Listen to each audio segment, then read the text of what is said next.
semuanya, apa kabar? Kembali lagi dengan aku, Indri. Jadi beberapa dari kalian pasti udah tahu kan kalau aku dulu itu sebelum ngikut suami pindah ke Jepang, sebelumnya aku emang udah tinggal di Jepang selama 1 tahun dalam rangka kerja atau magang. Nah, jadi selama 1 tahun itu aku kerja di sebuah perusahaan yang namanya Ajinomoto. Pasti kalian udah tahu kan Ajinomoto. Tapi kalau Ajinomoto di Jepang itu sendiri dia adalah perusahaan makanan, tapi produksinya itu bukan hanya produksi micin kayak di Indonesia, tapi banyak banget jenis-jenis produknya.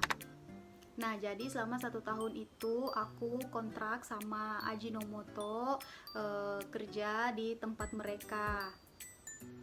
Nah, dari itu banyak banget dari kalian yang temenan sama aku di Instagram terutama ya, pada nge-DM aku, gimana sih Kak caranya aku bisa kerja di Jepang. Di video kali ini aku bakal sharing ke kalian pengalaman pribadiku gimana caranya aku bisa sampai kerja di Jepang.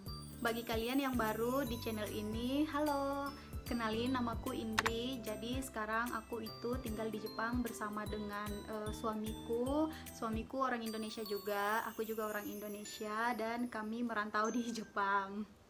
Di channel ini aku sering berbagi cerita tentang kehidupan sehari-hari keluarga kami di Jepang dan sharing-sharing tentang pengalaman aku. Oh iya, sekarang aku juga sedang hamil, memasuki usia 30 minggu. Di channel ini aku juga sering sharing tentang cerita kehamilanku. Jadi pastikan bagi kalian untuk subscribe channel ini, terus like, komen, dan tekan tombol lonceng agar kalian dapat notifikasi kalau aku bikin video baru. Oke, jadi pertanyaannya gimana aku bisa kerja di Jepang. Sebelumnya aku pengen jelasin dulu ke kalian bahwa magang di Jepang itu merupakan hasil kerjasama dari pemerintah Jepang dan pemerintah Indonesia, di mana orang-orang dari Indonesia bisa bekerja di Jepang. Nggak hanya dari Indonesia aja sih, tapi beberapa negara lain juga yang mengirim pesertanya untuk kerja di Jepang. Contohnya seperti dari Thailand, Vietnam, Myanmar, Cina juga ada, dan negara-negara lainnya. Oke, biasanya kalau magang di Jepang itu kita terikat kontrak mulai dari 1 tahun, 3 tahun, bahkan sampai 5 tahun. Jadi sebenarnya banyak banget cara-caranya atau jalan-jalannya supaya kita bisa kerja di Jepang. Jadi kalau aku sendiri itu kemarin kenapa bisa sampai kerja di Jepang itu karena aku melalui yang namanya Sending Organization atau SO. Jadi SO ini adalah kayak perusahaan penyalur tenaga kerja gitu ya, yang pastinya dia legal, resmi. Nah, selain dengan melalui perusahaan SO ini, ada juga beberapa cara kalau kalian pengen kerja di Jepang. Nah, yang pertama, kalian bisa ikut yang namanya program IM Japan. Jadi, program IM Japan ini adalah program dari pemerintah Indonesia atau dari Kemenaker.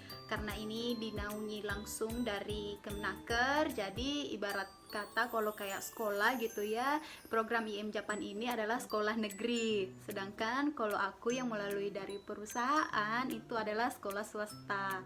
Kayak gitulah. Tapi sebenarnya nggak terlalu jauh perbedaannya karena kita sama-sama legal, sama-sama resmi diterima di Jepang. Hanya perbedaannya kalau kamu ikut IM Japan, kamu tidak akan dipungut biaya seperti biaya pengiriman kamu nantinya di sana, biaya untuk belajarmu, atau kayak biaya training gitu ya. Beda dengan aku kemarin yang melalui perusahaan SO, itu kami ada dipungut biaya untuk biaya penerbangan atau biaya keberangkatan dan biaya selama training. Oh iya, sebelum kita berangkat ke Jepang, pastinya kita bakal di training dulu. Nah, masa trainingnya di sini itu sangat variatif, tergantung dari program yang diambil. Jadi karena program IM Japan ini gratis, makanya banyak banget orang yang berminat di program ini. Sehingga kalau kamu juga berminat di program ini, kamu harus siap-siap mempersiapkan mental, tenaga, fisik gitu ya, dan juga otak kamu. Yang paling basic adalah tentang bahasa Jepang pastinya. Oke, selanjutnya kamu juga bisa ikut yang namanya LPK kalau kamu ingin kerja di Jepang. Jadi LPK ini mirip-mirip gitu sama SO, tapi LPK itu sebenarnya masih belum memiliki otoritas untuk mengirim tenaga kerja. Jadi biasanya di LPK itu kita masih belajar bahasa Jepang di situ, terus sampai menunggu ada program yang terbuka. Tapi sekarang ini banyak juga loh LPK yang sudah berstatuskan SO. Bagi kalian yang pengen cari-cari nih daftar-daftar LPK ataupun SO di tempat kalian masing-masing, kalian bisa cek di Google, tanyain deh ke Om Google LPK atau SO di Indonesia. Itu banyak banget, udah ada ratusan LPK maupun SO yang resmi, yang tercatat, yang tersebar di seluruh Indonesia. Oke, selanjutnya kalau kalian mungkin keberatan dengan bayar-membayar atau tidak cukup dana untuk mengikuti program LPK ataupun SO, dan kesulitan juga untuk ikut yang namanya program IM karena mungkin di tempat kalian gak ada, kalian bisa ikut program yang satu ini.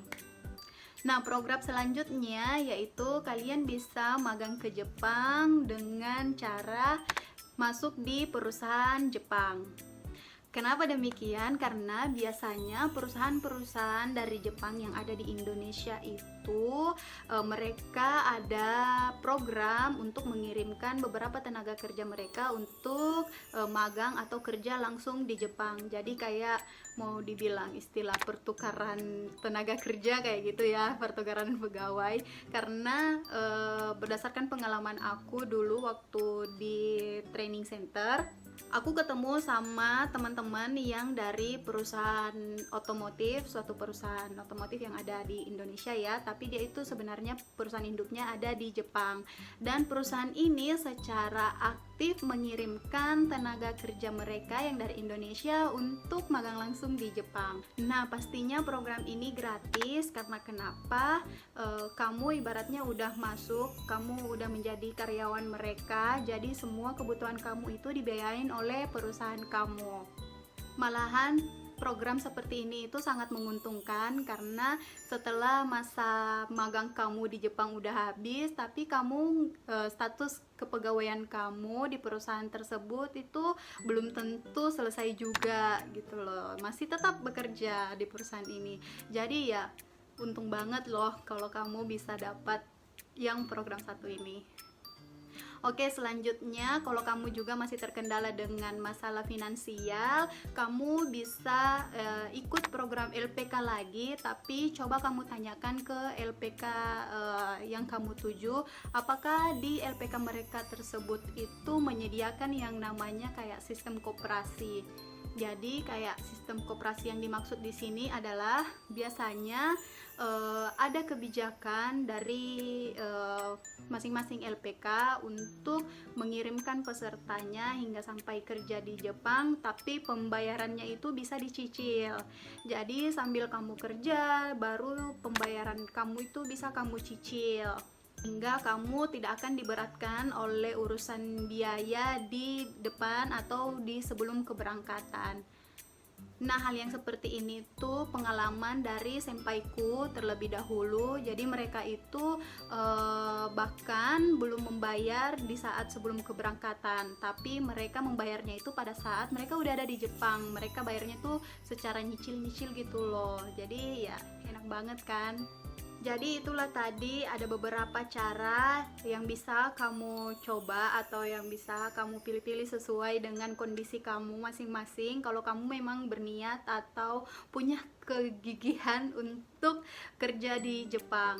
Nah, bagi kamu yang memang berminat untuk kerja atau magang di Jepang, kalian tuh harus gencar-gencarnya atau harus giat-giatnya mencari informasi-informasi. Kamu ikutin tuh sosmed-sosmed kayak Kemenaker, terus kayak LPK di sekitarmu, terus kayak nonton vlog-vlog. Kalau kamu aktif di YouTube ya, ikutin vlog-vlog orang-orang yang sedang kerja di Jepang atau yang pernah kerja di Jepang. Pantengin cerita-cerita dari mereka karena pastinya itu adalah real, nyata dari pengalaman mereka. Seperti aku ini, yang aku sampaikan ke kalian ini bener-bener adalah pengalaman aku sebagai ex Japan. Jadi ex Japan itu adalah orang-orang yang pernah magang di Jepang. Oh iya, walaupun siapa tahu nanti kamu dapat program nih kerja di Jepang, punya kesempatan, terus kamu cuma dapat kontrak yang 1 tahun seperti aku, itu kamu jangan berkecil hati karena untuk peraturan dari pemerintah Jepang sekarang itu, walaupun kamu ex Japan, kamu bisa kembali lagi kerja lagi, magang lagi di Jepang. Dan juga kalau kalian emang punya niat untuk kerja di Jepang, mulai dari sekarang kalian harus nyicil-nyicil untuk belajar bahasa Jepang. Kalian bisa tuh manfaatkan YouTube atau website-website yang memberikan pelajaran bahasa Jepang secara gratis. Oke teman-teman, cukup sekian dulu untuk videoku kali ini. Semoga menambah motivasi dan semangat kalian yang punya keinginan untuk bisa kerja di Jepang. Kalau kalian punya pertanyaan mengenai hal ini, silahkan tinggalkan di kolom komentar ya. Oke, cukup sekian dulu. Kita ketemu lagi di video selanjutnya. Bye-bye.